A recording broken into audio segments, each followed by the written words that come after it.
Yeah, I like the label that you've acquired, the Smithsonian of Silicon Valley, but it really focuses on the point that the Smithsonian Museum complex in Washington, D.C., as a, quote, keeper of American history, has really neglected computing. Do you envision any sort of outreach or Trojan horse into their operation? Maybe like a McDonald's inside Walmart? You mean the equivalent of an aerospace museum? No. Is it just putting some operation and some exhibit space of the Computer History Museum into the Smithsonian? The Smithsonian closed down their only exhibit of computing history about 10 years ago. It was designed, in fact, by Mike Williams, who was a curator at our museum for a while. And it's distressing that they don't have plans to do another like that.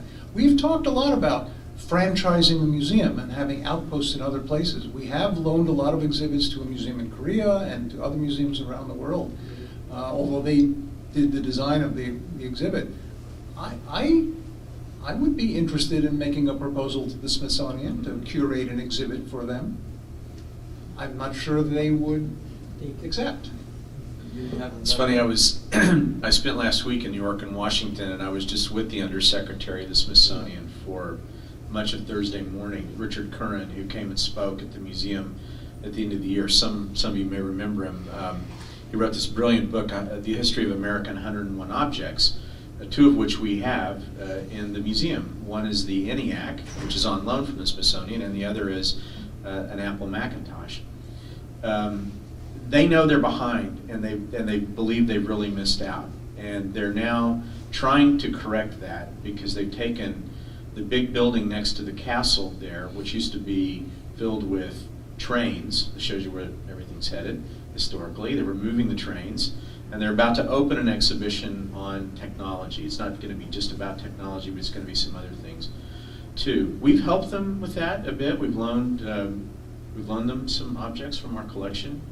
I agree with Lynn. They're very proud. You know, they don't feel they need a lot of help, and if they did, we could help them. But you know, as for now, we're just trying to have a détente kind of relationship with the Smithsonian. So you don't see a branding opportunity there yet? We would see a big one. They wouldn't see much of an opportunity for us at all, I think. That brings up another subject that I would like to ask.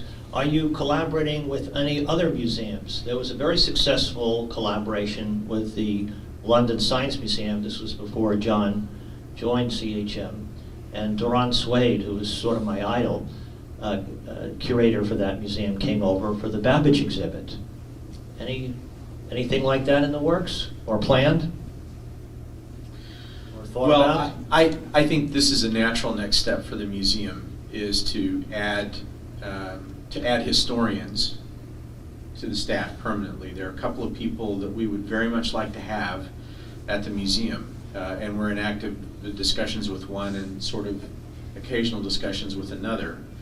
I think that would be an important next step for us as an institution.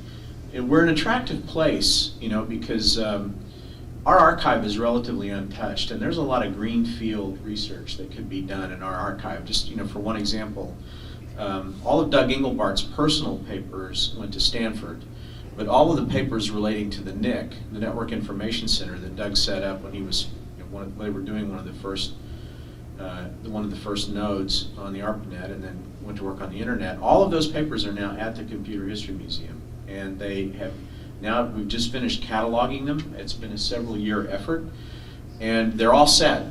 They're ready for a young PhD student in some field of history to come in and really talk about the earliest days of how that network got built and who did it and what Doug's role was in it.